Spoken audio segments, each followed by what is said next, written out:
Government commended for bringing relief through feeder roads project in Carriacou. We'll have the details to this story and more in the national report.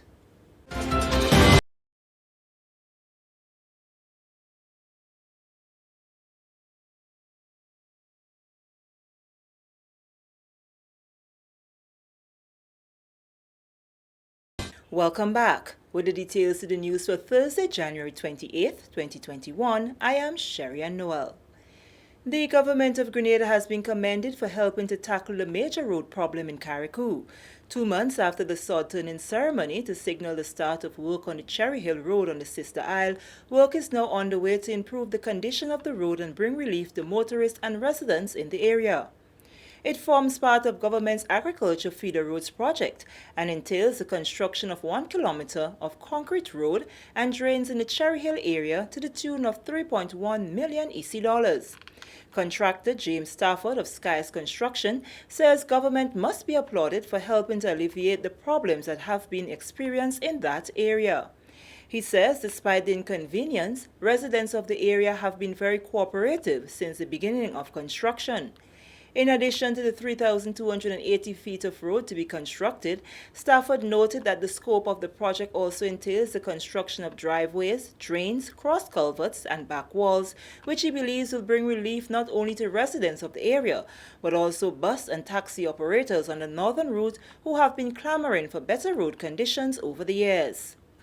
It's a road that in the past, as some of the residents would say, they have never seen it work before.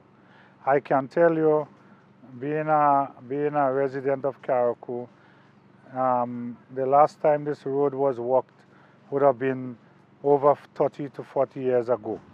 So it's a road that was well deserved, and it was a long way in coming. And now that the government has secured financing under the feeder road project, we have started on the 4th of January, and work is on the way. The residents can't believe, they're getting the road. They've been calling on for the road so much that now it's here, and it's like a shock. They can't believe. And we're getting full cooperation. With no major challenges confronting them, Stafford is confident that it will be delivered on or before its 12-month timeline. An alternative route will be opened on February 5th. The project will create employment for over 100 construction workers, including women. Moving along, government was on course to record growth in 2020 and so would have been able to make payments towards the repurchase of Grenlec shares from WRB. That statement by Senator Roland Bowler in response to pronouncements made by Labour Senator Andrew Lewis on Wednesday during the sitting of the Upper House. Senators added their voices to the resolution put forward by Leader of Government Business Senator Simon Steele to affirm the settlement of the award between the Grenada Private Power Limited and WRB Enterprises Inc. as claimants and the Government of Grenada as respondent.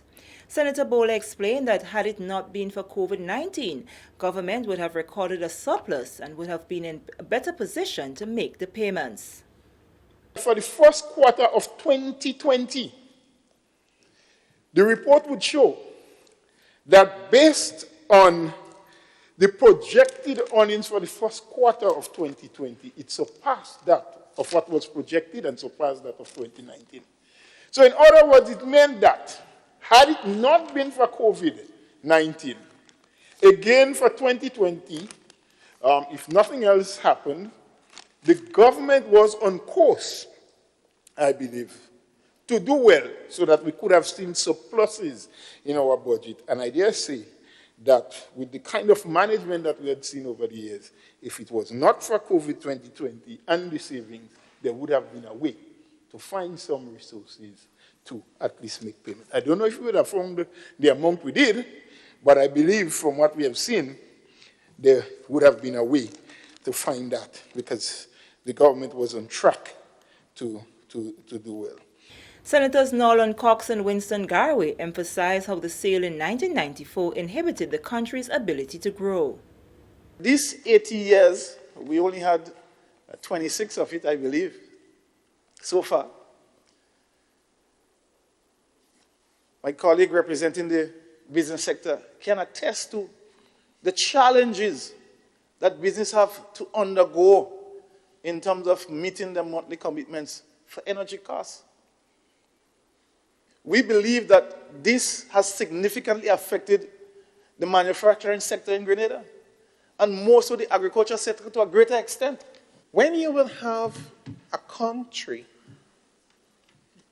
giving up its sovereign rights to a foreign entity,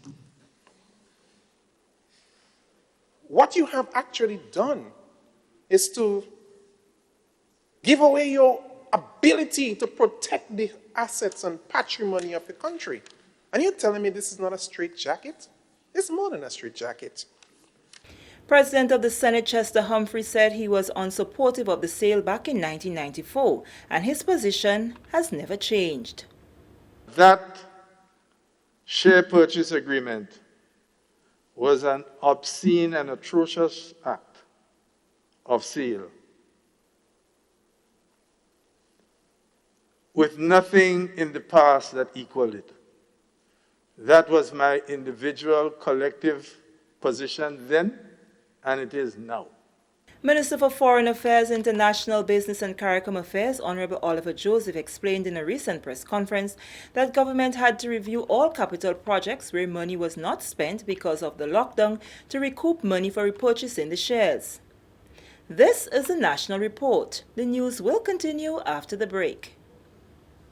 Calypso fans, the 9 finalists to challenge the reigning independence Calypso monarch Sean Nas, the Sour Serpent, on Friday, February 5th at the National Stadium have been selected. Admission is free from the comfort of your homes. Will Sour Serpent hold on to the reign, or will the crown change heads as Sheldon Douglas, Anthony Darius, Croqueta, Jermaine Simon, Teddy Christopher, Philanda Jeffrey, Alicia Alexis, Edison Francis, and Anthony Etienne all vie for the coveted crown. Time alone will tell, so join the National Celebrations Committee in what promises to be an evening of great calypsos. Carried live on GIS Channel 22, the National Celebrations Committee, and GIS Facebook pages and YouTube channels. Remember the date, Friday, February 5th, 6 p.m. The virtual staging of the 2021 Independence Calypso Monarch, building together a safer, more resilient nation in these challenging times. Welcome back. Disaster management will be improved this year as the National Disaster Management Agency, NaDMA, highlights its new strategic plan to build resilience, capacity, and strengthens relationship with key stakeholders. The agency's Public Relations Officer, Austin Crosby, highlights some of these plans. 2021 is anticipated to be a game-changing year for disaster management in Grenada, guided under the pillars of capacity building, fostering relationships with key stakeholders, and attracting fresh faces to the disaster management process. Disaster Coordinator Mr. Benedict Peters spoke to the objectives of the plan. The objective is to build the capacity within the Secretariat. I'm of the opinion that what happens within the agency, which as we understand is much larger than the Secretariat, the staff must have a good understanding of what is happening, why is it happening, and how they could play a better role in making it happen. Staff at the agency has been engaging in a series of capacity building workshop and familiarization sessions aimed at sharing institutional knowledge. We're also trying to build some institutional memory. People like me and others, we are going out. So if we have the equipment and the facility, we should now try to store information so that we'll build capacity. So as persons move on, the information and the contributions they make will remain and others can learn from it. Sharing on the expectations of the agency for 2021, Mr. Peters says we hope to build a framework on ways to build resilient communities in the state of Grenada. We hope to develop a criteria for the community where we could develop community resilience.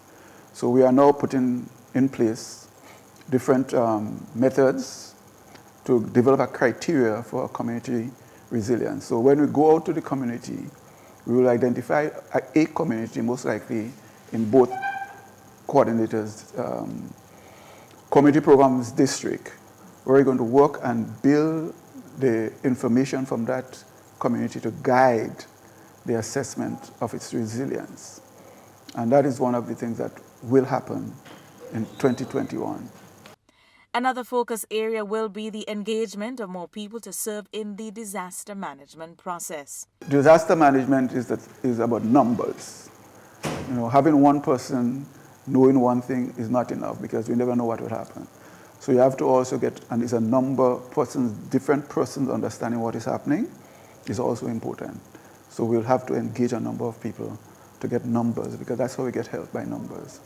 So we'll have to engage different organizations to work along with the agency to build the numbers. On Tuesday 19th and Thursday 21st January, staff were engaged in 2 internal workshops on the use of the communication equipment and relief management, followed by another session on Monday 25th, reviewing the country's National Disaster Management Plan. I am Oslin Crosby from the National Disaster Management Agency PR Unit. Thank you, Oslin. Grenadian young leader Bevan Chadel Charles is among 20 young individuals from 18 countries who have been announced as finalists for this year's Commonwealth Youth Awards. The awards recognize outstanding Commonwealth young people whose projects are transforming lives in their communities and helping to achieve the Sustainable Development Goals, SDGs. More than 1,000 entries from 43 Commonwealth countries were received last year. The finalists were selected across each of the awards' regional categories following a rigorous judging process. This year, the award have expanded to include 5 regional categories: Africa, Asia, the Caribbean, Europe and Canada, and the Pacific. The top finalists from each region will be announced as the regional winner at the official awards ceremony on March 10, 2021. The ceremony will be held virtually for the first time due to the COVID-19 pandemic. Of these 5 regional winners, 1 outstanding young person will become Commonwealth Young Person of the Year 2021. All 20 finalists will each receive a trophy, certificate, and £1,000 to expand the impact of their projects. Each regional winner will receive £3,000, and the overall Pan-Commonwealth winner will take home a total of £5,000. Grenada, all ya come home, medium. Only for all who don't know, is half Grenadian. I half Gouyave. You understand? And I have family in here tonight, you know. I love all you too bad. Mr. Mitchell, pleasant night to you, sir. I want all you to protest. As Mr. Mitchell, and tell him, give Sandra she Grenadian passport. I hear all you. All who agree with me say yay. Well, Mr. Mitchell, you lost, you know, a choice. The sun rises slowly over the hills. Everywhere is golden sunlight, but still, most likely Saturdays are crowded. Their days and dark days are shrouded. They don't smile and they never will. Only vultures get to fill. Empty promises is what they get. No running water from year to year. Former Calypso monarch Sandra Deswegens Millington, who goes by the moniker of Singing Sandra, passed away on Thursday morning. The 64-year-old Trinidadian Calypsonian, who won the Calypso Monarch title in Trinidad in 1999 and 2003, will be remembered for her prowess in Calypso over the years and her appearances at the Gouyave fisherman's birthday celebrations. The Gouyave Improvement Committee in Grenada and the people of St. John also mourn the loss of a woman whom they say has touched the hearts of many with compelling commentaries. GIS spoke with committee chairman David Hopking, who remembers Singing Sandra as a respected and well-articulated individual. It is with great sadness that we mourn the passing of Singing Sandra. For us in Gouyave and for the Gouyave Improvement Committee, she is very much part of us. She has performed many times at our fishermen's birthday celebrations. And you know, sometimes like you get an artist to come into Grenada, you have to put them up in hotels and so on. But Singing Sandra was different. When she comes to Grenada, whether to Gouyave to perform or anywhere, Gouyave is like her home. She moves around like this is her place. And we celebrate her and her music and the lovely renditions that she has put out there, renditions that touch the soul. And with that story, we come to the end of the National Report for Thursday, January 28th, 2021. On behalf of the entire news and production team, I am Sherry Noel, thanking you for viewing.